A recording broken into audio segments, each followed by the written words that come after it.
Ladies and gentlemen, welcome back to the channel. Welcome to a new week. A week in which I think a lot of us Celtic fans will agree work needs to be done and the signs need to start that we're going to make vast improvements in this transfer window. The manager touched on it after the game on Saturday and made his thoughts perfectly clear that improvement is needed. So what's taking so long? We're going to talk about that today. A lot of chat about the manager's situation and his contract situation as well in particular. And of course, outgoings. So bear with me, we have a lot to cover to start off on this Monday afternoon.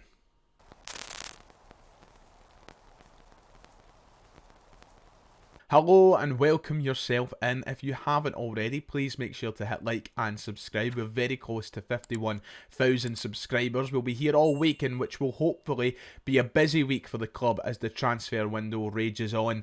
We have a lot to cover today, so I don't want to waste too much time. And let's start with talking about Brendan Rodgers, because he himself has commented on his current situation at the club and whether or not he'll be here at the end of his 3-year contract. So as we all know, Brendan Rodgers enters the final year of his 3-year contract he signed upon returning to Celtic in the summer of 2023, and speculation has been out the last few weeks as to whether or not he'll sign on a new deal, a new extension with the club to keep him here beyond next summer. And of course, Celtic as a club aren't doing a good job at convincing supporters that that will be the case, because so far in this transfer window, well, spending has been way off the mark, not what we expected. And if you're a critic, you'll say that the club aren't doing enough to convince Brendan Rodgers Celtic is where he should stay. But he himself has commented on the matter and has said that right now we're still a long way away from having any form of update on his contract, because he's got work to do before that is ultimately the priority. So Rodgers confirmed he has held discussions with key figures at the club, including Dermot Desmond, saying, yes, we spoke with all the guys. I had a meal and a chat around a number of things. So yes, I had a nice meet and we touched base on it. That was in regards to a new contract, but primarily it was a chat around things. Like I've said, it's still a long way out. My focus really just now is getting the team ready and making this really competitive and exciting for this coming season. But a year is a long way out. So Brendan Rodgers confirming the thoughts that I've said in the last couple of live streams will not be at the forefront of his mind right now. The forefront of his mind will be improving this team, finishing off the transfer window before any attention is turned on to a new deal.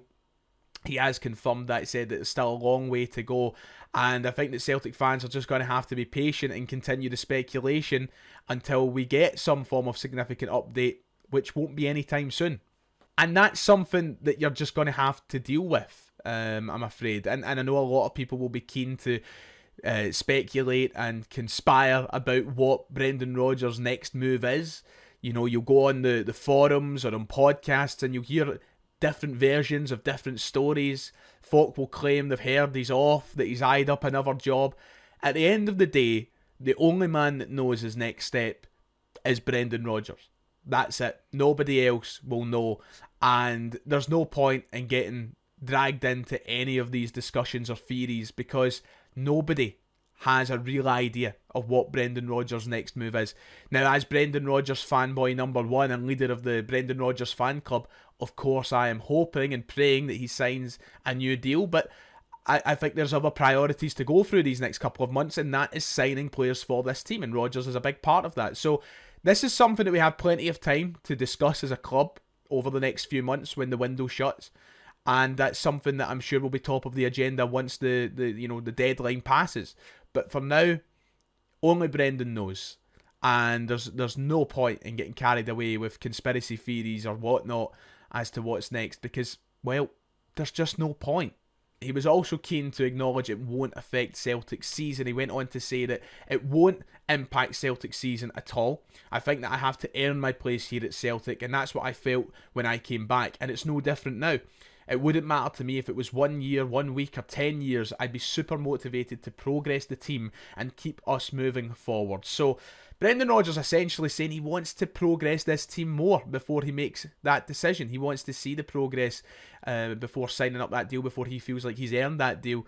So it's a big year for everybody at the club, for the players, for the manager, for the board, And we now just need to see the belief by the board and the belief in the club in this transfer window, because so far the critics are out, the jury is very much out on the business so far and the money being spent. And I think we just need that kind of unanimous joy between all parties, fans, club alike. That's the next step, and hopefully that's what will usher Brendan Rodgers in the right direction to signing a new deal. In fact, former Celtic manager Martin O'Neill spoke about it this morning on TalkSport, and he was very quick to say that it won't be a major rush right now if he has any sort of inkling as to what is going on. And as a former Celtic manager who worked under Dermot Desmond, he does have a bit of an inkling as to what goes on. Here were Martin O'Neill's exact comments, saying he doesn't think there'll be any major rush for it right now. I think what he's done at Celtic has been terrific. In all honesty, if Dermot is involved, which he will be strongly, then I don't think there's anything to worry about. I wouldn't be too worried about the situation at all. It all depends on what Brendan wants to do. I assume Celtic will want to keep him, but I've had dealings with Dermot Desmond. Dermot brought me into the football club. If Dermot wants to keep him, he will go out his way to do so. It's really as simple as that. So essentially, if Dermot Desmond wants Rodgers and wants no one else but Rodgers, you know, the cards are with him. You know, it's his move to play now. It's a case of doubling down, giving Rodgers more money, doubling down, giving Rodgers more money to spend as well, and then it all comes down to Brendan's decision. So we'll just need to wait and see. But some very reassuring words from a Celtic legend in Martin O'Neill. So what does Brendan Rodgers expect of the Celtic board this summer? Because Celtic fans are split in the window so far, aren't they? Some people calm, reassured and expecting more to come. Others completely unsatisfied with the business so far. But Rodgers has made it abundantly clear following our friendly on Saturday past there that we still need much improvement to this team, and that will be one of the major factors that convinces him to sign a contract or not. In fact, here were Rodgers' exact words, trying to reassure Celtic fans that work is getting done. He said, "I think there's work going on behind the scenes, but it's clear we need to improve the squad. A lot of work is going on behind the scenes, and there's a lot of names floating about. I think that the positions that have been mentioned are clear we need to improve in our front line. We lost Kyogo in January and another player with Nicholas gone as well. There's a lot of goals that's gone out the team, so for us, we need to strengthen that area on the field. But the guys back home are working hard on that." So not pulling any punches and saying that it's very important we get improvements in. We've lost a lot of goals and that needs to be replaced. But trying to reassure Celtic fans that the work is being done in the boardroom to get that done. But we need signs of that this week. There's no doubt about it. And I think this is Rodgers maybe saying very subtly that the patience will wear thin, not just with fans, but maybe with him too. So it's a big message to the board, it's a big message to the fans as well, and hopefully, this is the week the ball gets well and truly rolling with proper reinvestment and strengthening in our side.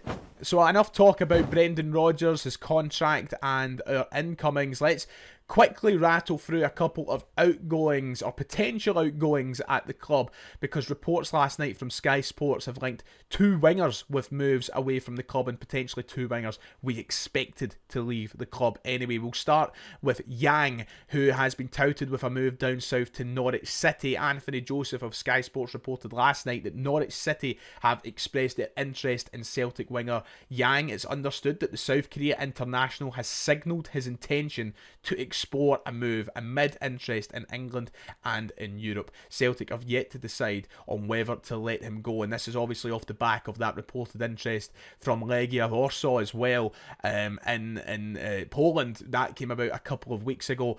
Apparently Yang wanting to explore a move, and quite frankly, I'd let him explore the move. I think it's probably time that we moved on from that experiment. It's one that I haven't seen enough results in to signal a success incoming.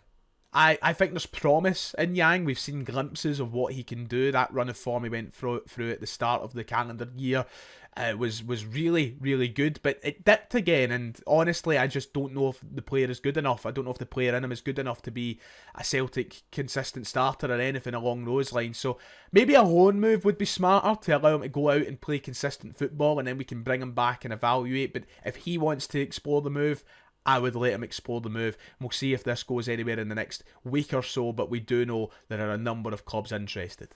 Sky Sports via Anthony Joseph also reported that Melbourne City want to re-sign Marco Tilio. It's understood the A-League side are exploring the conditions of another loan move or even a permanent deal after returning to the club in the summer after a loan move. He still has 3 years left on his contract, but of course Melbourne City are in and they are talking. So another player who I once again doubt has a big future at Celtic. I don't think we've seen enough to talk about a guy that has a chance of being a consistent starter either. I would once again, if he's interested and he wants to go, I would let him explore that move. I think these are ultimately two players that are taking up space at the squad, taking up space in the wage bill that quite frankly don't need to be here, and I mean that with all due respect. Now, in that same report, interestingly enough, at the end, Sky Sports confirmed that Celtic are still in ongoing talks with Michel-Ange Balikwisha, and I'll cover this very, very quickly because I think we're all getting a bit fed up of how long this deal is actually taking, but it's still going in the right direction. However, interesting quotes came out this morning from Antwerp, and I'll throw them up on screen now. This was from the sporting director of Royal Antwerp, Mark Overmars, who said something very interesting about transfers, and especially on the way out, saying that outgoing transfers can happen in a day, and I don't want to beat around the bush. Many clubs are ready to make a move, but there's some bids that are not serious enough. We'll see if anything attractive comes along in the near future. Now, he's not directly named Celtic in that. He's not directly named Michel-Ange Balikwisha in that. However, if we're talking about clubs making unserious bids, there's usually a club close to home that we all know and love that can find himself guilty of that. I wonder if that's him making a wee dig at you in the Celtic boardroom. I just wonder. And that about does it for today in relation to the big stories. There was a couple of wee updates injury-wise around Jota and Kasper Schmeichel. Essentially, it's as simple as this. Jota, out long time, still won't expect to see him back until maybe 2026. Kasper Schmeichel had an extended break. He's back now. He should be involved with Celtic's friendlies starting the Sporting Lisbon game. So there you go. That's all you need to know in regards to that. Surrounding everything else, though, that's us for today. Make sure to hit like and subscribe. Let me know what you think in the comments below. Hopefully, as I said, fingers crossed, a big week for Celtic. Say your prayers. I'll see you all next time.